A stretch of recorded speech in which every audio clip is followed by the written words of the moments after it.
The story of the disaster that had happened on Everest in 1996 really captivated me.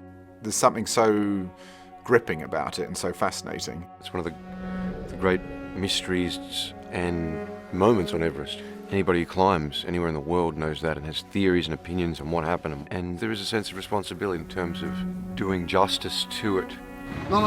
Everyone associated with this film has been deeply concerned about its authenticity and honoring the characters. We filmed in Kathmandu and actually all the way up to almost 16,000 feet near the base of Everest. So that was very, very authentic. You know, we were in the place where it happened. There was a natural progression which I think really helped us all get into our parts. The foreignness of Nepal, the religion, you know, the music, the sounds, the food, and then you get out into the mountains.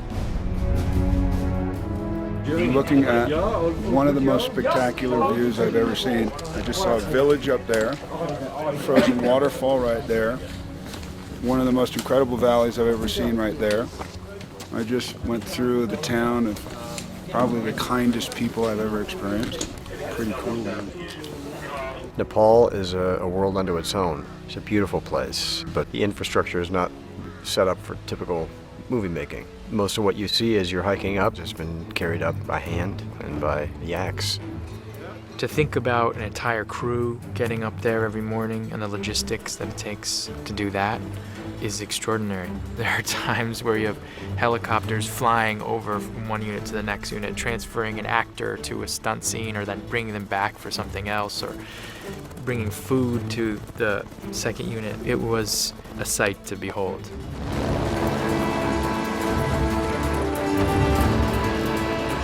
I've calculated we had over 190 to 200 individual helicopter landings in the approach to Mount Everest.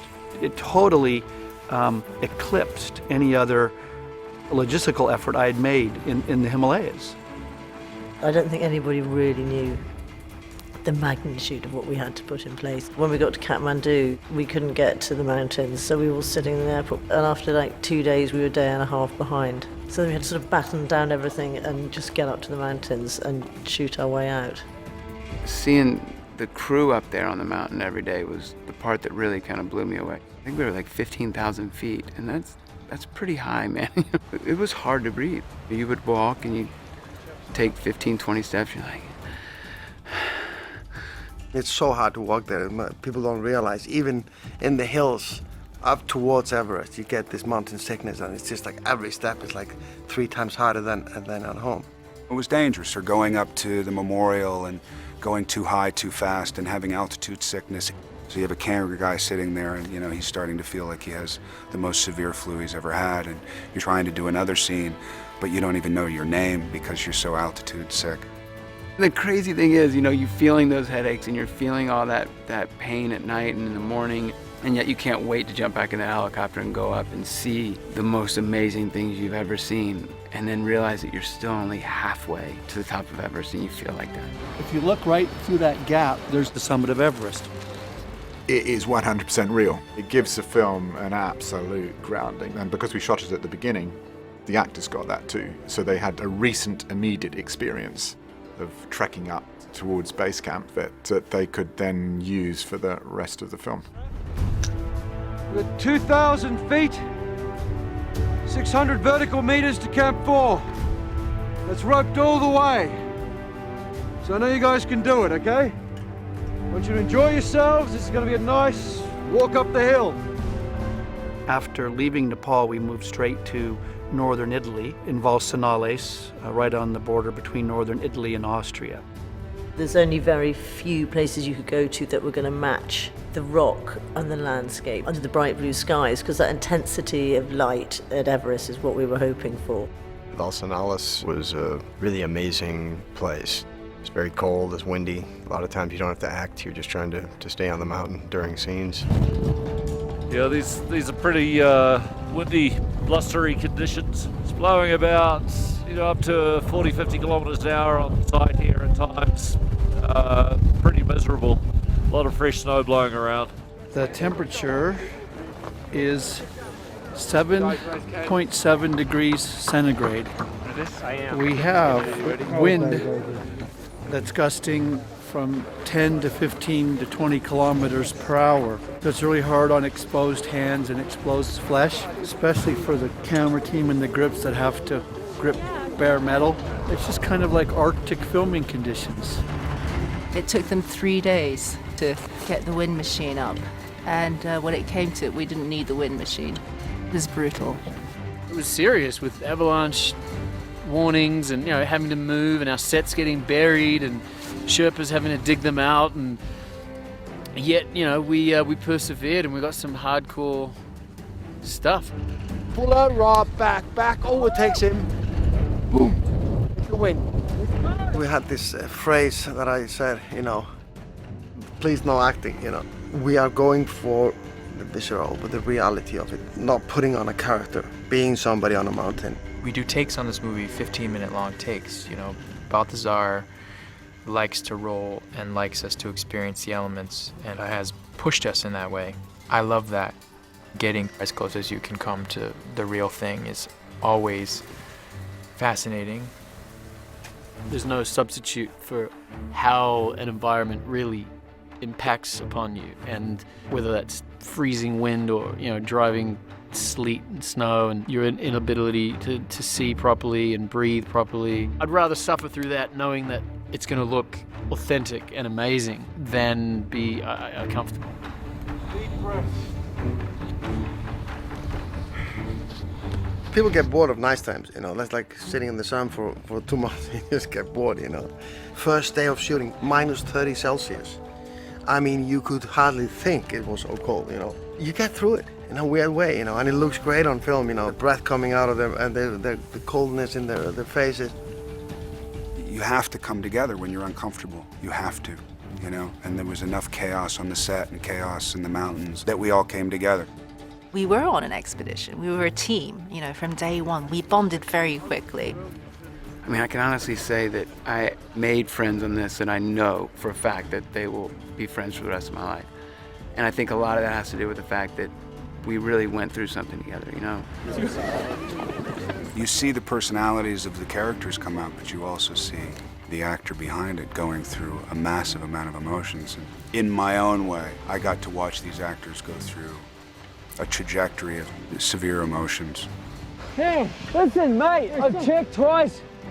Okay, I'm telling you, they're only half full. Okay. It was an immersive experience, and I think that's what people enjoyed.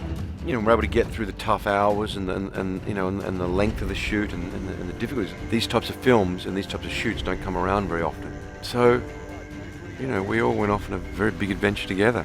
We all had a very good time. We all had a really good time together, and it's not like a usual film set. If you're going to make a movie about people climbing up the highest mountain in the world, you need some sort of rugged individual to be the leader of that. Balthazar Kormaker is the perfect mix for the movie. There is a fearlessness to him. He wants this movie to be massive. He wants this movie to feel dangerous. He wants you to feel exhilarated in the process. Yet at the same time, there's a huge beating heart underneath it. That looked good. That's the best one. I call Bald the horse because he's like the strong man, He's extremely competitive, works so hard. He's not going to put you through anything that he wouldn't do himself. He's a great leader in that aspect. I trained a lot myself, bicycling in a snowstorm at home, just getting myself into physical and mental state of being able to sustain focus through this kind of adventure. His approach is so sort of gung-ho. He really doesn't want to hear that you can't do something. And I think the fact that he was an actor first and foremost before he became a director, his sense is like, I've been an actor. I know what it's like, and let's just do it. He's really interested in not just what he thinks he needs, but what the actors might bring beyond what he thinks he needs. So we're encouraged to bring something new on every take. And once he has what he needs, roll a couple more times and see if things come out that he might think were more interesting than things that he might have thought could be part of the scene. And cut! For me, in the end of the day, Everest is a metaphor for any kind of ambition. Whether it's making movies, whatever it is, you know, this is the most clearest picture of that. There's only been one other movie before this film that I've made in my career that the environment of shooting has been similar to. And beyond anything, even more so than the movie itself, the relationships we have all made together have been incredible. This movie, this mountain, deserves that. I think Universal and Working Title know that, and I think they are working as hard as they can and have for so many years developing this project because they want to do service to all the people who perished and those who have been up there, have summited, have come down safely, and those who wish to in the future. Part of being human is reaching out to try and conquer different things. There's something in the human being who wants to do what Jake does in the movie, which is to touch the top of it. I think we've gone a long way towards doing that.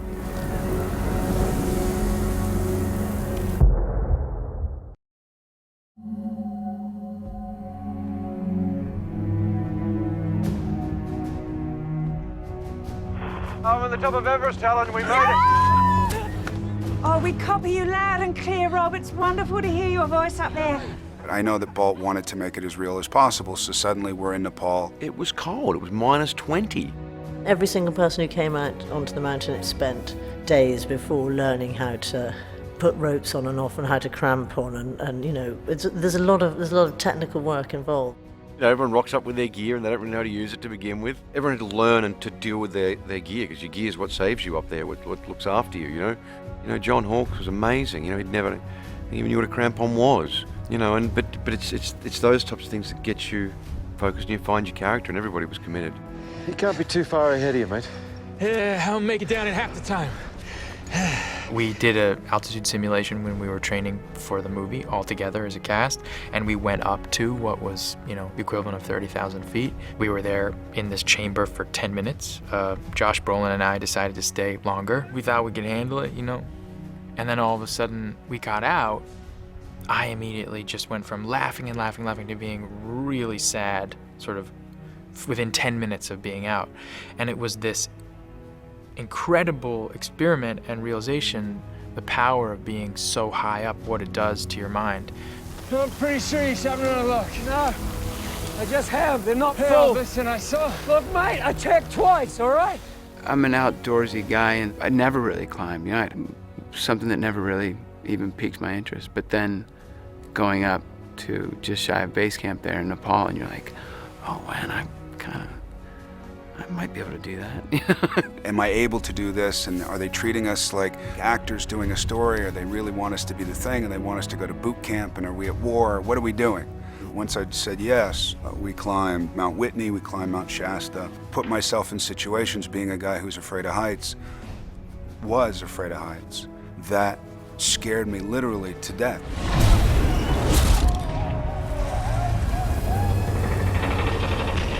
As our guides on that, we had David Brashears, who had been a consultant on the film and has been up Everest many times, and a Guy Cotter, who also features in the film and was up the mountain in 1996 and now runs Adventure Consultants. So the cast had two people who they got to know very well, who had been through the real experiences of what we were about to depict, but also ongoing mountaineering experience to help this cast get into it. There was a lot of preparation for this project, a lot of things to learn.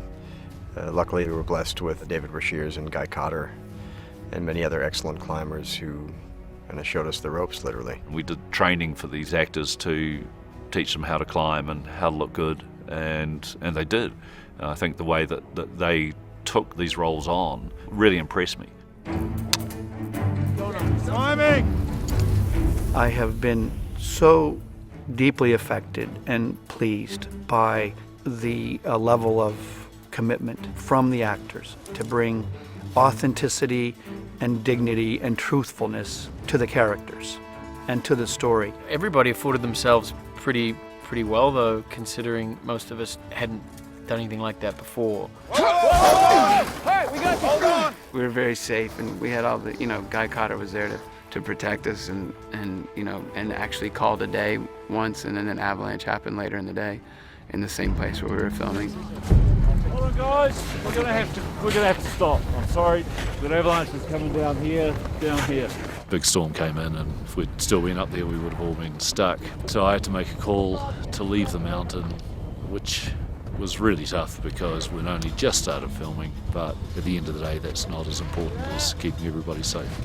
So, folks, we have an increased avalanche risk, so please safely, slowly make your way down. When you lead a team like that, and you are a team leader, you have to be so charismatic, but also so trustworthy. And a lot of the mountain climbers that we've met, like Guy Cotter and David Bashir since then, they're all kind of similar kind of guys. They're just so reliable, but so lovely and really caring, and you would trust them with your life.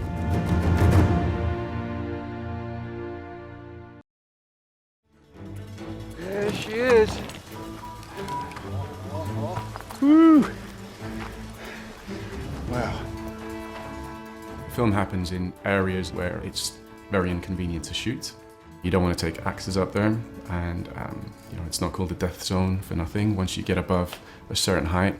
So we needed to figure out what was the best way to do it justice in Pinewood Studios. The top of it is what we're dealing with. The upper 3,000 feet is mostly what we deal with on the Bond stage. South Col, the climb up to the southeast ridge, the balcony, the south summit, the Hillary Stup, where it all fell apart for Doug and Rob, and then the summit. Let's do it. There's 1,000 photographs of it, so everybody knows what it is, so you can't fudge a location to make it work. We had to make a composite set that kind of worked for quite a few different sequences, whether it's a ridge or it's the summit or the Hillary Step. Up to the platform here, suddenly you look up, that's the avalanche. We've got storms, we've got snowfall, there's people falling. It's big emotional and dramatic acting sequences, so it needs you to be in a controlled environment. Did you happen to catch the fact that he put pads on? I'll just have it be known, when I did my stunt on the ladder, there were no pads. I just kind of winged it. For the summit, you've got to be so specific, you want so much control. The reality of when people go up Everest, they can only go at certain times of day. It's all about how the shadows fall on the mountain and everything like that too, and where the sun comes from. Therefore, in order to replicate it, you need to be able to recreate the light. It gives Sal much more potential to control the light, because during the ascent it's a beautiful, crisp spring morning. That's the whole kind of gist of the story, that it's all so perfect, all so well, but it obviously ends quite badly. The salt we used for the snow in the studios was brutal.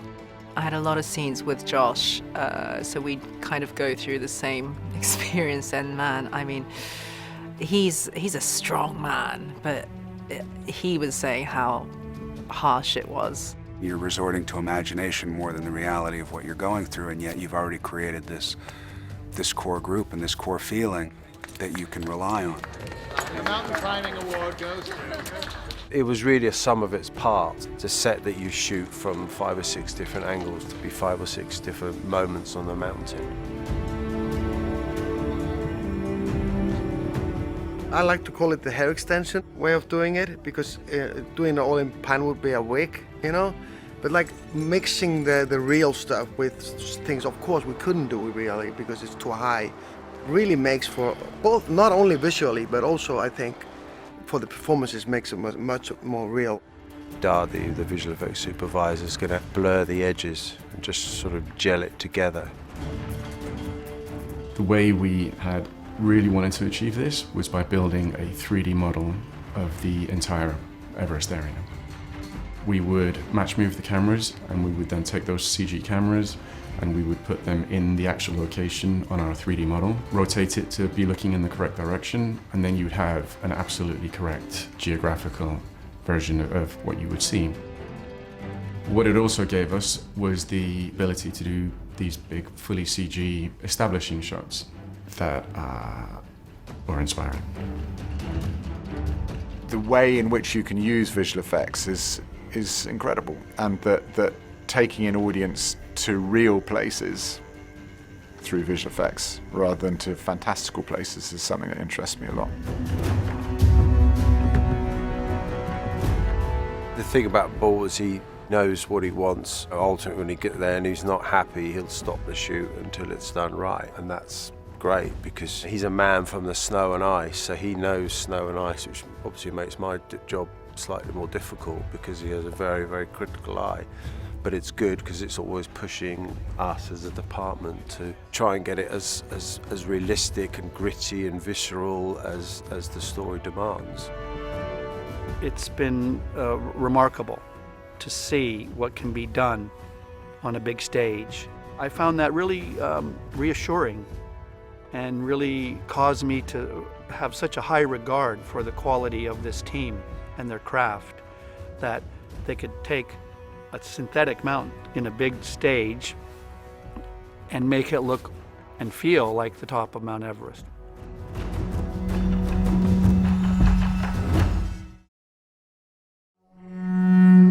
There are a lot of my friends now who haven't got a voice anymore. I want to stand up and speak for them so that their story is told as well as possible. I believe that those who tell stories have a responsibility of doing it the best way they can. We went to New Zealand to meet the loved ones of the characters in the story. Jason came over in September 2013 with the producers and with Balthazar Komkur, the director. They all impressed us with their stated aim to try to make as authentic a production as possible. Yeah, what are we doing in a planet?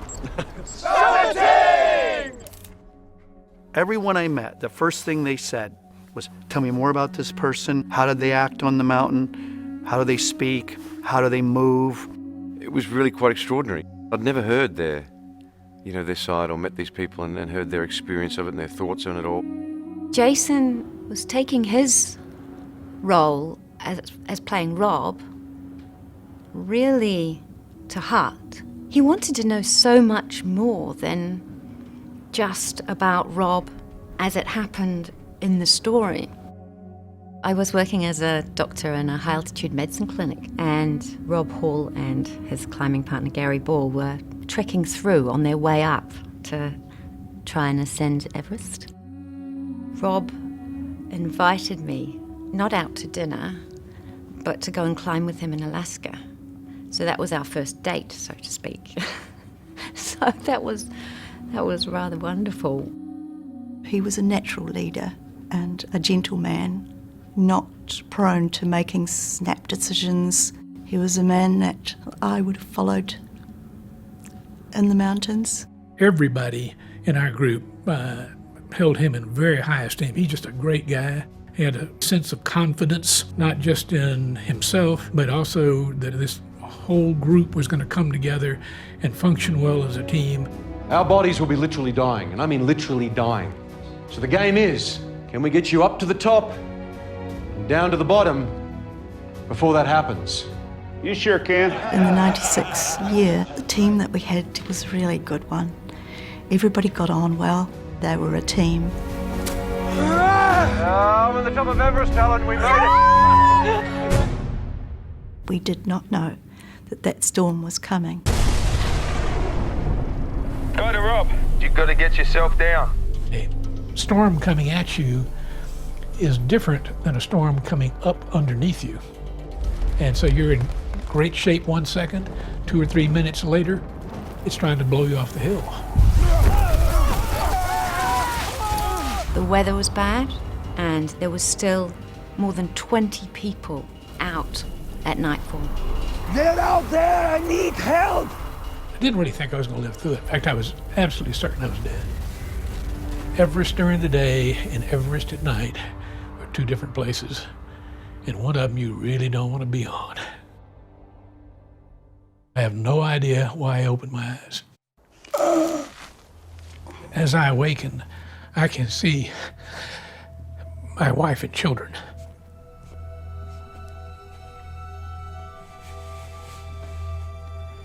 As if they were just standing in front of me. And it drives me to my feet. When it came right down to it, I just wasn't ready to die. And I was going to keep moving and keep trying until I was taken down. But one way or the other at that point, I was absolutely confident whatever was required, I was going to walk out of this place. Early in the morning, of the 11th of May. I heard a voice and I said, "That's Rob," and I just scrambled to the radio. Rob, you've got to get moving. You've got to come on down. I talked with him, and at that instant I knew he was going to die. The chance of rescue, if you collapse above the South Summit, is virtually zero. Rob used to say you might as well be on the moon. He said to me, "Don't worry too much." And I hugged my 33-week pregnancy and didn't feel alone. When they all came back to New Zealand, I was given a letter signed by all the Sherpas, the base camp ones and the mountains. They wrote, "Dear Dr. Jan, we're sorry we couldn't rescue Rob. Too much windy on South Col." And then all their names.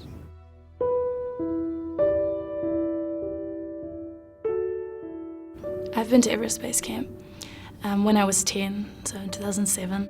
When I met people that knew my dad, I was really overwhelmed by the love and the feelings they had towards him. I did find it a moving experience because I knew that this was the closest that I'd ever be to my dad.